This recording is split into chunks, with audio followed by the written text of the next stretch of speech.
Olá pessoal, meu nome é Marco Vieira e para você que me segue aí no Igreja Digital, hoje nós vamos debater uma questão falando sobre votação, eleição. Gente, infelizmente, a gente analisando todos os fatos, a gente chega à conclusão de que o povo brasileiro não sabe votar. Por que a gente não sabe votar? Porque não nos ensinam isso na escola, onde a gente deveria saber, onde a gente deveria ver a função de cada um. Então, infelizmente, essa é uma parte que às vezes até tem, mas passa assim batido, sem muita ênfase, porque não há interesse em ensinar as pessoas a votarem. Muito pelo contrário, a gente mistifica a questão de um cargo que é o presidente da República e o povo começa a achar que tudo que acontece de errado no país, a culpa é do presidente. Aumentou isso, culpa do presidente. Ah, não teve culpa do presidente. E a gente esquece, pessoal, que presidente não manda quase nada. Ele é chefe do poder do executivo. Ele assina a lei para que a lei comece a funcionar. Ele executa. Mas o presidente não faz lei. O presidente, no máximo, faz uma medida provisória aí, que vigora por 30, né, mais 30 dias. A partir dos 60, vai ter que ir para o Congresso para apreciação aí da Câmara dos Deputados e para o Senado Federal. Se o pessoal não aprovar, não passa. E aí, por que a gente começa a perceber que o pessoal não sabe votar? Se você parar para analisar, analisa aí. Para quem você votou nas eleições passadas para presidente? A grande maioria vai lembrar. Mas se eu perguntar qual foi o seu deputado federal e o seu senador que compõe a Câmara, a maioria não lembra. Quanta gente vai pegar o Lula ou o Bolsonaro, que na verdade eles fizeram a gente ficar brigando nessa briga, né? Então, levando a população para essa briga, enquanto eles tentam fazer, principalmente a esquerda, tenta fazer a maior bancada. Porque eles sabem que podem correr o risco de repente, o presidente se reeleger. Então, qual é a missão do pessoal? É fazer a maior bancada. Então, para ter a certeza que eles vão fazer a maior bancada, você não pode pensar em compor o parlamento, ou seja, o Congresso e o Senado, porque são eles que fazem as leis, pessoal. Aí, o que acontece? O camarada não lembra quem ele votou. Por que ele não lembra? Porque geralmente ele chegou lá, você vai votar em qual presidente? Ah, vou votar em fulano de tal. Nem adianta falar que vou votar nesse cara. Beleza. Não quero saber de presidente, não. Você já tem deputado federal? Não, deputado federal não tem, não. Ah, então vota nesse aqui. Aí você vota, por exemplo, se você é alinhado com a esquerda, você tem um presidente, né, esquerdista, e aí você pega e vota num deputado federal, num senador, cuja ideia é oposta. Vai adiantar? Você está alinhado com a família, está alinhado com o altar, vai votar num candidato alinhado com o altar, né? Vai com um candidato de Deus, aí você pega e vota errado.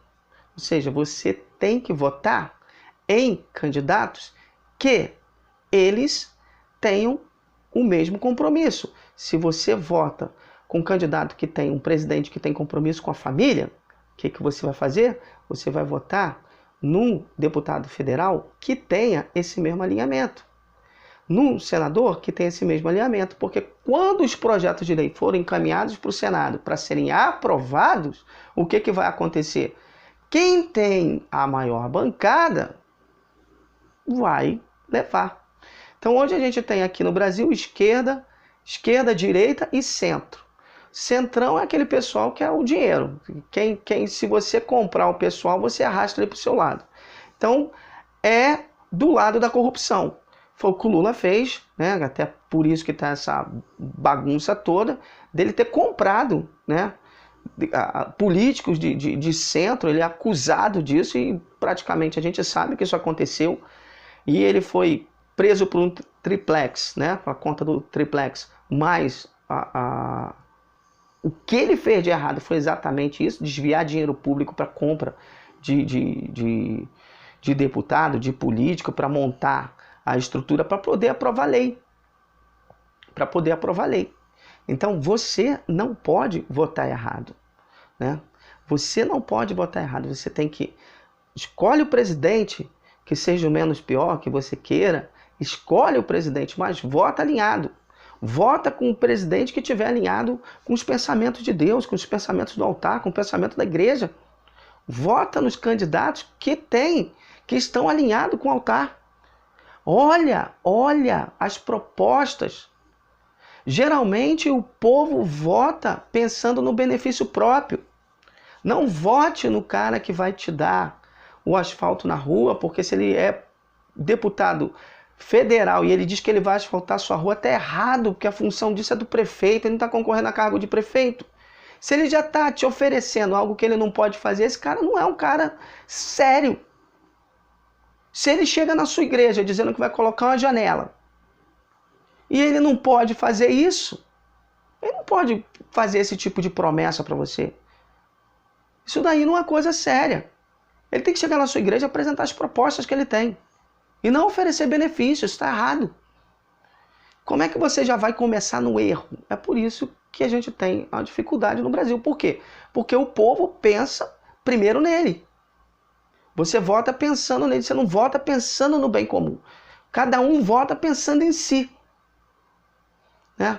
Ah, o preço aumentou, a culpa é do presidente? Não sei. Vamos avaliar, a questão financeira é uma questão complexa. A gente veio de uma pandemia. Aliás, hoje eu posso dizer para você com certeza que o presidente avisou que as coisas iam aumentar. Gente, nós não podemos ficar em casa. Nós não podemos ficar em casa. Nós temos que dar um jeito de trabalhar. Vamos ver o que a gente pode fazer. Mas não. Qual era o discurso da esquerda? Vamos salvar primeiro as vidas. Bonito esse discurso. Depois a gente vê a economia. Agora chegou na hora de ver depois a economia. Tá todo mundo reclamando que a gasolina tá alta, que as coisas estão altas, que o preço está alto. O mundo todo está sofrendo na crise. Aliás, quem cresceu, né, com certeza foi a China no meio dessa desgraça toda que aconteceu no mundo inteiro. Com certeza quem se deu bem foi a China. Tô falando nem bem nem mal, mas é fato que eles cresceram economicamente. Você pode procurar no jornal. E você pode, esse discurso de fique em casa que vamos salvar primeiro a vida, depois a economia, a gente viu também. Você pode procurar. Procura aí no YouTube, procura na internet, você vai achar esse discurso. Gente, não é assim que a coisa funciona. Então vamos votar com gente alinhada ao votar. Né? Vamos largar essa questão de picuinha. A gente fica brigando com A, com B, com A, com C. Enquanto isso, eles vão entrar. Olha, no Rio de Janeiro, você que é aí evangélico, você que é o povo de Deus, você que gosta de evangelizar, teve um deputado aí, eu não vou falar o nome, né, que é para não bater com questão religiosa, mas ele é representante de um grupo religioso, né? Ele criou um projeto de lei para tornar o evangelismo pessoal aqui no Rio de Janeiro proibido. Porque isso estaria agredindo e ferindo o direito das pessoas quando eu vou levar o evangelho. Então você seria proibido de fazer ar livre, você seria proibido de sair nas ruas evangelizando. Por incrível que pareça, isso está tramitando ainda, está sendo revisto as propostas para poder, de repente, passar com restrições. Ainda pode passar. Agora, tem candidatos, né, que realmente estão brigando para que isso não passe. E foram graças a esses candidatos evangélicos, esses candidatos com a direção do altar, que essa lei não passou. Então, você tem que começar a pensar que o diabo tem enfiado na cabeça das pessoas que não tem nada de se envolver com política, nós devemos pregar o evangelho. Olha, como você vai pregar o evangelho se você não se envolver na política? Se essa política vai barrar você, quer lhe impedir de pregar o evangelho, quer dizer, a política entra na igreja e ela que faz as leis vai ditar as leis para a igreja tem que ficar quieta? O povo de Deus tem que ficar quieto? Não. E a gente não vê nenhum exemplo desse na Bíblia. José de Arimateia foi né, reivindicar o corpo de Cristo junto com Pilatos. Se não fosse ele, a gente não enterrava Jesus, não sepultava Jesus. Né? Daniel foi governador da Babilônia. José, governador do Egito. Os profetas sempre falando com os reis de Israel e reis de outras nações. Como é que o povo de Deus não toma frente na escolha e na política? Isso é antibíblico. Isso, no mínimo, é antibíblico. Então, você tem que se alertar para isso. Então, nós estamos vivendo um período em que Deus está lhe dando o poder de decisão. Ele está aqui, ó, na ponta do seu dedo. Depois, não adianta dizer, está amarrado, vamos orar, porque Deus está te dando a chance. Você, com o seu dedo, ou com a sua omissão, que esse é o pior de todos, você, com a sua omissão, você está deixando que o diabo faça o que ele quer na sociedade brasileira. Então, o povo de Deus, independente se é da Igreja Batista, Metodista, Universal, Assembleia de Deus, ou seja lá qual for o rótulo, nós temos que se unir num povo só e olhar a direção de Deus, o que vem do alto, o que vem do altar, o que vem da mente de Cristo, o que vem da Bíblia. Olha a proposta do candidato e lê a Bíblia, está dentro do que a Bíblia fala, mas não olha só a proposta que ele fala no dia que ele vai na sua igreja, não.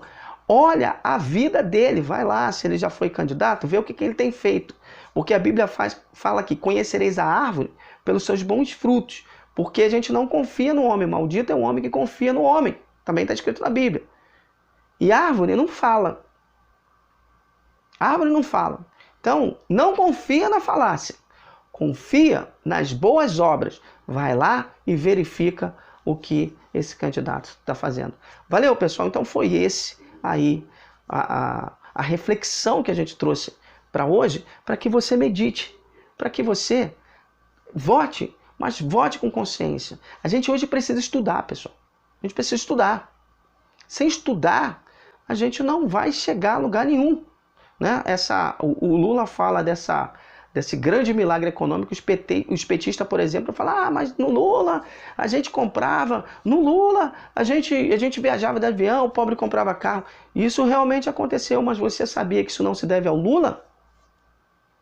Isso foi um milagre econômico chamado commodity. Se você não se informar sobre isso, porque a esquerda, ela luta pelo povo. Na era Lula, o pobre andou sempre o mesmo discurso, que andou de avião, comprou carro, que fecha com o povo. Engraçado, se você pegar qualquer livro de história, você vai ver e comprovar que os banqueiros encheram os bolsos de dinheiro. Foi a época que eles mais ganharam dinheiro no governo Lula.